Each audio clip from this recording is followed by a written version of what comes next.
This episode of the CyberWire is made possible in part by Barracuda.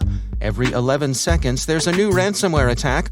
Oil pipelines, universities, corporations, all paying millions of dollars. Barracuda says, don't pay the ransom. Before a ransomware attack occurs, train your team to recognize an attack and use anti-phishing technology. Protect your applications, and they can't get onto your network.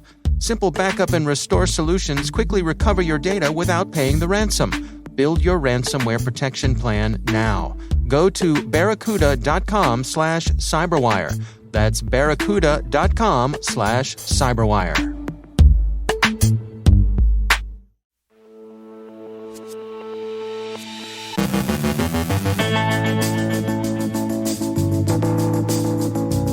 It's going to take time, vigilance, and attention to detail to manage the Log4j risks.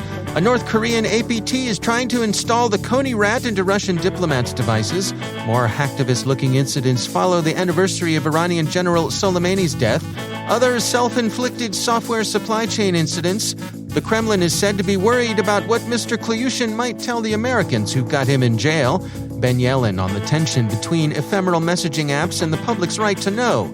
Mr. Security Answer Person John Pescatore joins the show, and the show me state needs to rethink all that showin.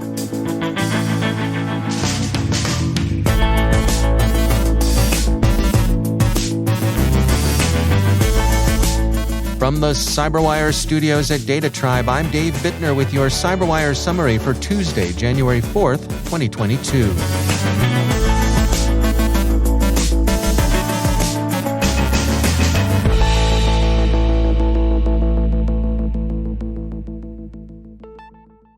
The Log4j vulnerabilities continue to represent a difficult software supply chain risk, one that's proving complex and resistant to any quick and easy solutions. Microsoft yesterday updated its guidance for preventing, detecting, and hunting for exploitation of the Log4j 2 vulnerability. It's clear, sobering, and worth attention. In brief, Microsoft's researchers have been seeing ongoing exploitation across the full range of threat actors, from intelligence services down to low-level grifters using commodity tools. The vulnerabilities represent, in sum, a complex and high-risk situation for companies across the globe.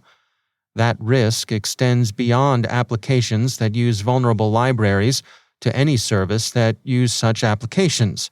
Redmond concludes, quote, "Due to the many software and services that are impacted and given the pace of updates, this is expected to have a long tail for remediation, requiring ongoing, sustainable vigilance." End quote.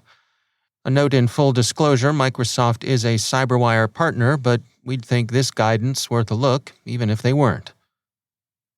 The good news, as the Washington Post sees it this morning, is that both companies and government agencies seem to be taking the issue seriously and have been more on top of things than they were, for example, in the earlier shell shock and heartbleed incidents. May the vigilance be as ongoing and sustainable as possible. Since the effects of vulnerabilities in software libraries can cascade so rapidly, Dark Reading sees an object lesson in the Log4j incident. The experience should lend more impetus to making software bills of materials the norm. We have more coverage of the Log4j affair on the pro section of our website, thecyberwire.com. The DPRK's isolation would lead one to think that North Korean APTs are interested in targeting most countries, and that seems to be the case. Cluster 25 reports finding a New Year's virtual greeting card screensaver packed as a zip file. It's directed at Russian diplomats, and it carries Pyongyang's familiar Konni remote access Trojan RAT as its payload. The tactic may seem too obvious, too dopey for anyone to fall for, but, as Recorded Future points out, it's a good bet somebody will, because almost always, well, somebody does. Inattention, fatigue, misplaced trust, curiosity, all of these and more at work in the social engineer's favor. And be honest, who among us hasn't been tempted in one of those moments of weakness to take a peek? It's worth noting that this isn't a one-off attempt. Cluster 25 says the greeting with the fishhook is the most recent in a series of North Korean attempts to compromise Russian diplomatic targets. Hackread says that the Israeli Hebrew-language news outlet Ma'ariv had its Twitter account compromised briefly with a message similar to the one Jerusalem Post received in a website defacement. The content injected in both cases warned of vengeance for the death of Quds Force Commanding General Qasem Soleimani in a U.S. drone strike 2 years ago. It's unclear which group specifically was responsible for either incident, but alignment with Iranian policy seems obvious enough. Reuters reports that Iranian President Ebrahim Raisi yesterday demanded the trial of former U.S. President Trump and Secretary of State Pompeo for the murder of Soleimani, which the U.S. has characterized as a legitimate battlefield killing.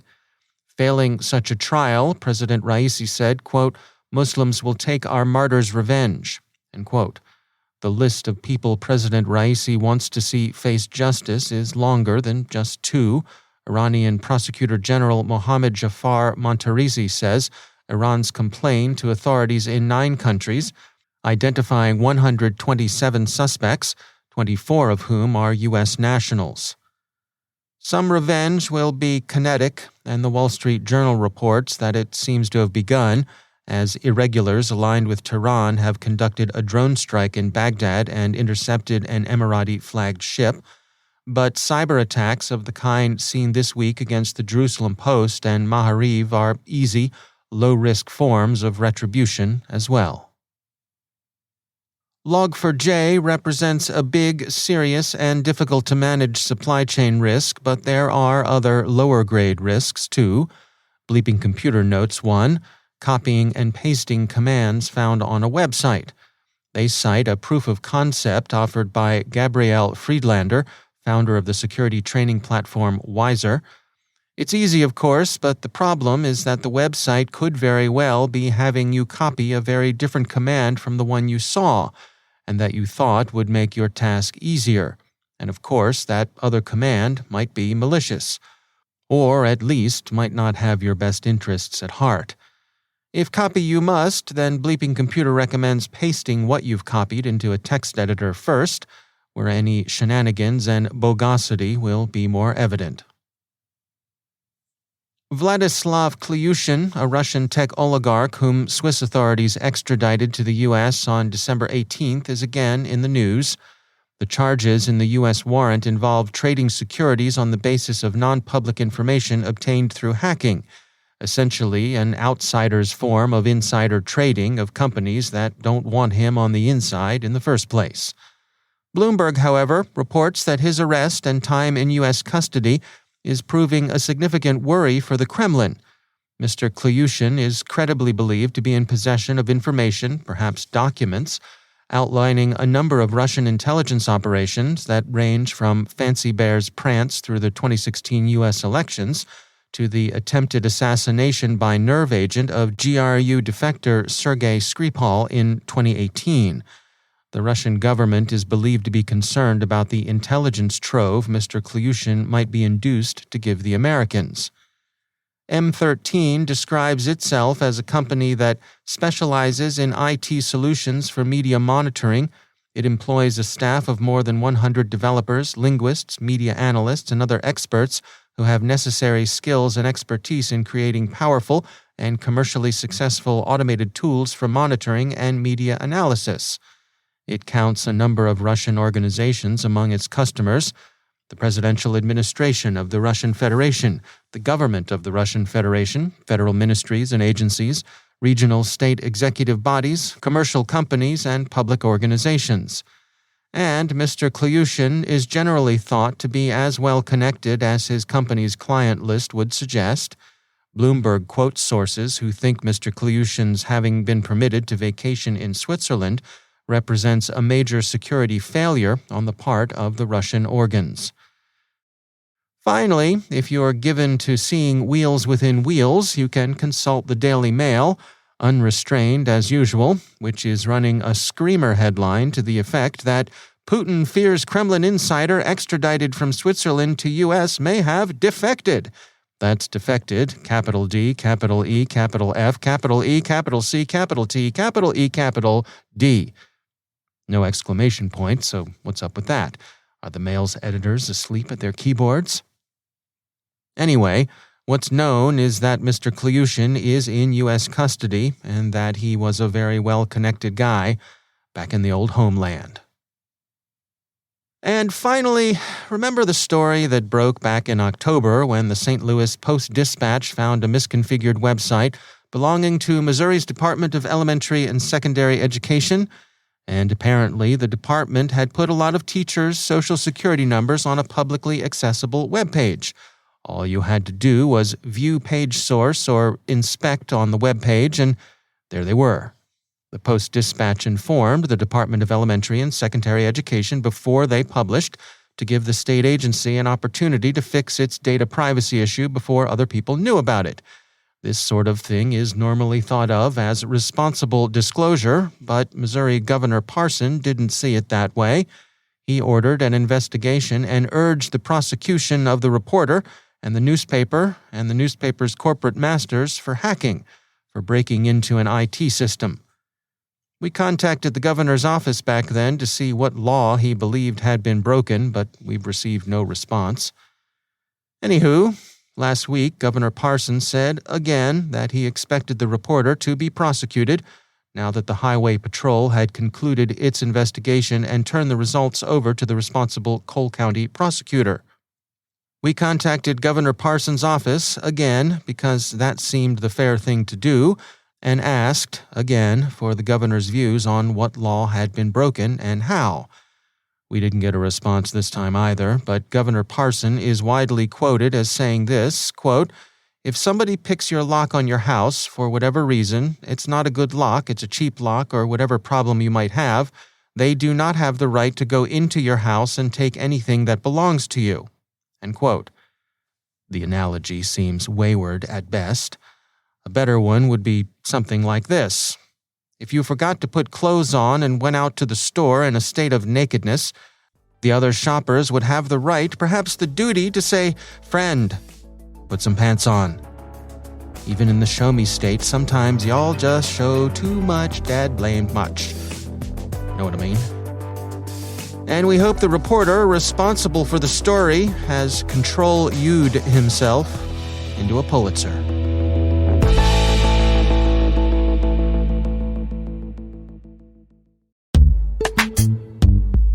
And now, a word from our sponsor, Kolide. Kolide sends employees important, timely, and relevant security recommendations for their Linux, Mac, and Windows devices right inside Slack. Kolide is perfect for organizations that care deeply about compliance and security, but don't want to get there by locking down devices to the point where they become unusable. Instead of frustrating your employees, Kolide educates them about security and device management while directing them to fix important problems. Visit kolide.com/TCW and sign up today. That's KOLIDE.com/TCW. At Kolide, they know end users are IT admins' most significant untapped resources and the key to solving the most challenging security issues, including instructing developers to set passphrases on unencrypted SSH keys, finding plain text two-factor backup codes, and teaching end users how to store them securely, and convincing employees to uninstall evil browser extensions that may sell their browser history. Those are just some of the many use cases not solved by locking down devices. You can try Kolide with all its features on an unlimited number of devices for free for 14 days. No credit card required. Try it out at kolide.com/TCW. That's KOLIDE.com/TCW. And we thank Kolide for sponsoring our show.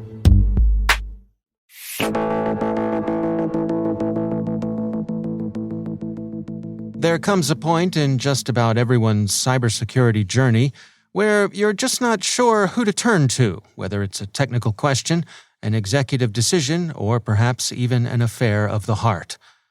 John Pescatore has been in the cybersecurity world for a while now, has been around the block a few times, has seen a few things, and lived to tell the tale.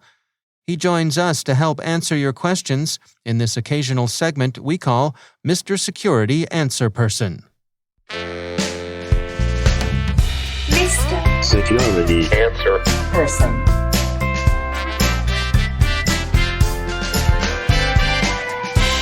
Mr. Security Answer Person. Hi, everybody. I'm John Pescatore, the Security Answer Person.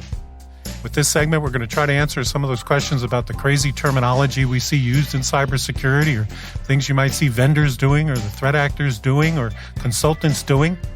I've worked in cybersecurity a long time. I went out of college and joined NSA and the Secret Service early on in my career.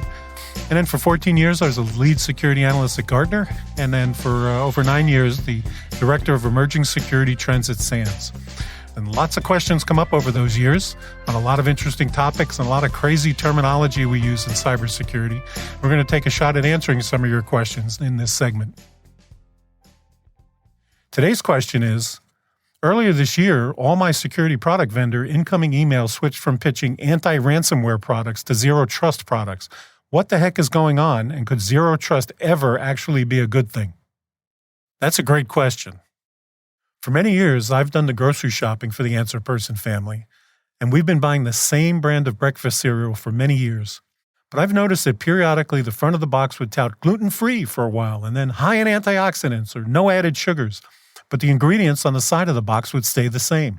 As far as all the Pescatores could tell, the taste never changed, and if you left it in the milk too long, it still got soggy. Marketeers with MBA degrees like to call this brand freshening, but I like to call it buzzword surfing. Companies selling products want to try to differentiate from other nearly identical products that do all the same things because they're trying to avoid commoditization, where prices get driven down. So they jump on the latest buzzwords over and over again. Of course, pretty quickly, every vendor has done the cut and paste of buzzword N to replace buzzword N-1, and they are back to the starting line. Time to freshen up again. So let's zero in on zero trust. But first, pardon me for a little bit more of Mr. Answer Person splaining. When internet connectivity first began to show up in businesses, attackers took advantage and havoc ensued. The Morris worm way back in 1989 was an early example. That took down 30% of the internet at the time. This resulted in the development of the firewall to block everything not explicitly allowed, and for a very short period of time, life was good. However, probably the very next day, businesses found they absolutely needed new ports opened and new services exposed to the internet, and holes had to be punched through the firewalls. And attackers had a great time, leading to the damaging Slammer, Blaster, Code Red, Nimda worms of 2001 and 2003, and security folks began to add many, many more layers of security and having to rinse and repeat and keep doing it from there. As threats evolved, by the way, this is where the term security in depth came from. In 2004, a group of CISOs created something called the Jericho Forum and pushed the concept of deperimeterization, which was based on the idea that all endpoints should be able to protect themselves without relying on a perimeter firewall, and that only secure protocols should be used. This sounded good, but of course in the real world, Windows kept having constant critical vulnerabilities show up. Sysadmins kept making mistakes in setting up PCs and servers, and there wasn't a chance in hell that any real business could keep every endpoint safe without some form of external protection. The Jericho Forum faded away. But that did lead to the concept of network access control, the idea that any time a device connected to the network, it should be checked to see if it was dangerous or vulnerable before allowing it to access an internal network. Unfortunately, NAC standards battles erupted between Microsoft, Windows internals and Active Directory are the answer, and Cisco, iOS features and switches and VPNs will solve all problems from the network, causing many implementation issues since pretty much everyone was forced to use Microsoft software and Cisco networks. In 2010, Forrester essentially extended the basic ingredients of network access control and mixed in an emulsion of Jericho Forum tidbits and published a research note using the very catchy name of Zero Trust. It was briefly the buzzword du jour, but quickly ran into the same real-world issues that deperimeterization hit. The bottom line is Zero Trust is only doable after you have implemented all the other security basics. For example, if users are still using reusable passwords, you can't trust identity since phishing attacks succeed so often. If you don't have a high-accuracy asset inventory, strong change management, and granular privilege and application security controls, You can't trust that the endpoints aren't already compromised and dangerous. You must do the foundational essential security hygiene steps before you can even think about zero trust. Zero trust can only be the endgame, not the starting point. For example, in 2011, Google started working towards defining how they could achieve something like zero trust and what Google now calls Beyond Corp. It took several years for them to even define what that meant across Google, and then 5 more years to develop and improve the processes needed to implement something close to zero trust. Not many companies have the resources and staff Google does, however. So to finally answer the question, in President Biden's May 2021 executive order, one element specifically said government agencies were required to, quote, develop a plan to implement zero trust architecture, unquote, and overall used the zero trust term 11 times, almost twice as frequently as it mentioned moving to multi-factor authentication, which, as I mentioned, has to be a precursor to reaching zero trust, and which all of us know in security is the single most important thing we can do to improve security. But from that executive order flowed all that zero trust brand freshening spam that you've been seeing. But not to worry, in 2022, we're sure to have a new buzzword coming along. I'm betting on security turmeric. Mr. Security Answer Person. Thanks for listening. I'm John Pescatore, Mr. Security Answer Person. Mr. Security Answer Person. We hope you enjoyed Mr. Security Answer Person with John Pescatore. We aspire to air these on the last Tuesday of every month, so make sure to mark your calendars, or if you're like me, forget and enjoy the surprise next time.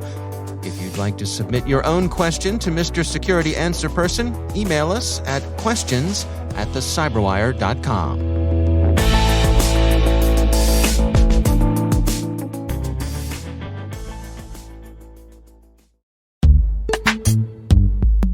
And now, a word from our sponsor, Code 42.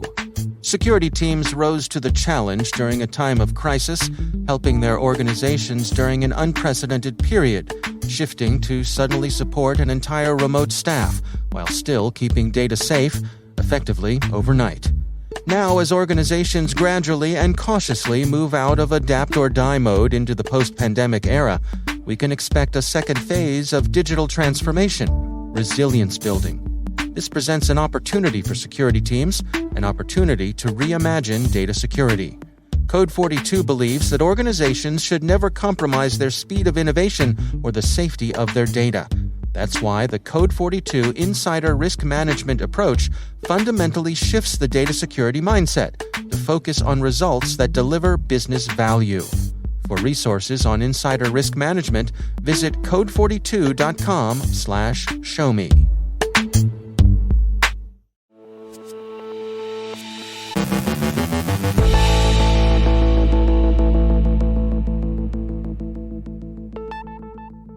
And joining me once again is Ben Yelin. He's from the University of Maryland Center for Health and Homeland Security and also my co-host over on the Caveat podcast. Hello, Ben. Hello, Dave. Interesting story from the Washington Post. This is written by Steve Thompson, and it's titled, Maryland Governor Larry Hogan's Messages to State Employees Self-Destruct in 24 Hours.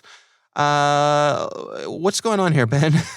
So the governor of our great state of Maryland has been using an app called Wicker, which deletes all communications after 24 hours. The concern here is that this violates public records retention laws. That's why this is a legal and policy question.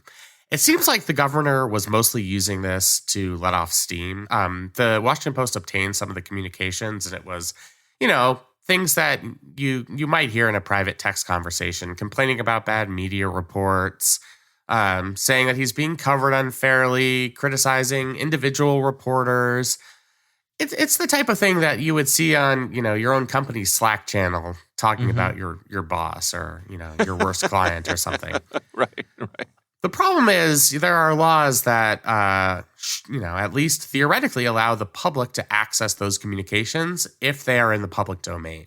So the governor's spokesman said that they paid for the application through the governor's private campaign account, which is fine.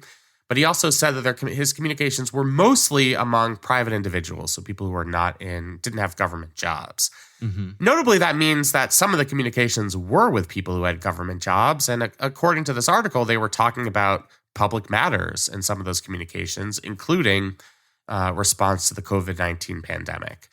That's where those records laws really come into play. Records laws, they're not really well suited for an age where communications are deleted after 24 hours because you can challenge, the fact that a government record hasn't been released, but then you have to go through a whole judicial process that necessarily involves, discovering something about the communication in question. Mm-hmm. And if that communication's been permanently deleted, then, you're sort of out of luck, which leads me to believe that, we might need to update our records laws to be more responsive to these types of scenarios where, you have people using these applications potentially to skirt around these, public communications regulations. Yeah.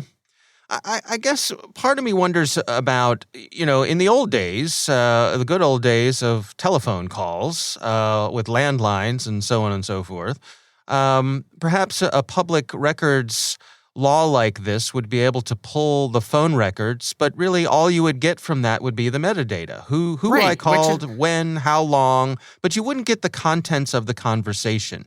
Right. And I don't know that I think it should be fair game for every one of my text messages to be discoverable.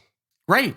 In an You're era also not where a public official, but No. Right. What I'm saying, even if I was a public official, in an era where text messaging has taken over much of what we used to make phone calls for, or even private conversations, have we gone a little too far? I understand the need for transparency among our public officials, but at the same time, I talk to any politician, talk to any business person. A lot of what gets done are the side conversations, and they're necessary. That they have to. Sometimes you have to be able to have a private conversation to get things done, and I realize that can get you into sticky areas, but I don't know. I just wonder if we're going a little too far with this. What do you think? Yeah, in my personal opinion, I kind of think we might have gone a little bit too far. Sometimes you get public information requests, and they're going to reveal what seems like embarrassing gaffes from politicians or business leaders. And really, to me, it's just, all of us in our private communications with people have moments of levity, moments where we're making fun of somebody, moments when we're using language we might not, otherwise use. Right. And, it just happens to be that if you are in the public sector, if you're in the government, those communications can be made public and can be used to embarrass you. And it can also lead to further investigations. So yeah, I kind of think it has been a little overzealous. The laws still do exist though. I think it is the responsibility for individual government officials to make sure that they're complying with those records retention statutes. But just speaking as a human being, I do think, I don't need to see every single Larry Hogan communication about a mean Washington Post reporter. I don't think that's necessarily in the public interest. Yeah. Do you suppose that we could find a situation where these sorts of ephemeral messaging apps are prohibited for use from public officials, where they just can't use them? It's hard to say. I mean, we've now had a couple of states. It also happened in Missouri. They were using a similar application, and there was an attorney general investigation. This was the former governor who was using this application. But, without access to the communications, you can't really prove a violation of a statute. So it didn't really go anywhere. Because of that, I don't think we're going to see any outright bans. It just wouldn't be worth it for legislators. It's a loophole, Ben. They found a loophole. They found a loophole. Right. Now, I would not be surprised if we saw some proposals, especially in the state of Maryland or in the state of Missouri, trying to highlight the fact that the government used this encrypted application. So yeah, I mean, if you're an enterprising legislator, And, you happen to be a good troll, now might be a time to, abolish banning communications on apps like Wicker among public officials in Maryland. Not suggesting that, I'm just saying it might happen. Right, okay. All right, well, again, the article's over on the Washington Post, written by Steve Thompson. Maryland Governor Larry Hogan's messages to state employees self-destruct in 24 hours. Ben Yelin, thanks for joining us. Thank you.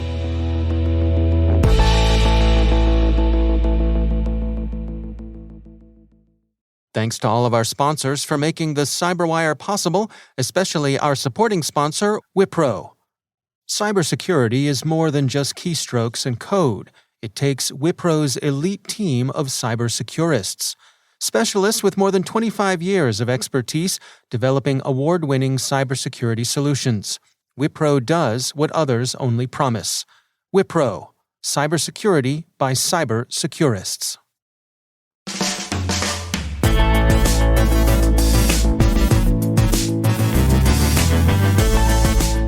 And that's the CyberWire.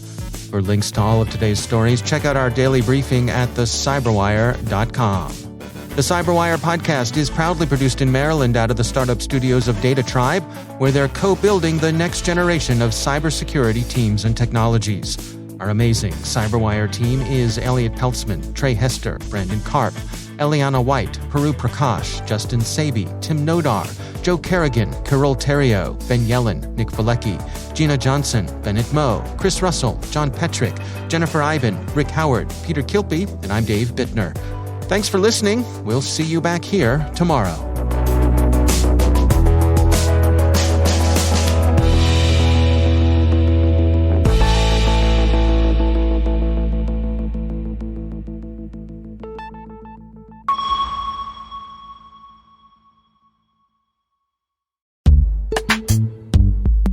And now, a word from our sponsor, Insights, a Rapid7 company. Threat intelligence can benefit all organizations by proactively defending against threats before they become cyber attacks. Insights, now a member of the Rapid7 family, is offering a free, personalized company threat intelligence report to help you manage the risk in today's cybersecurity landscape.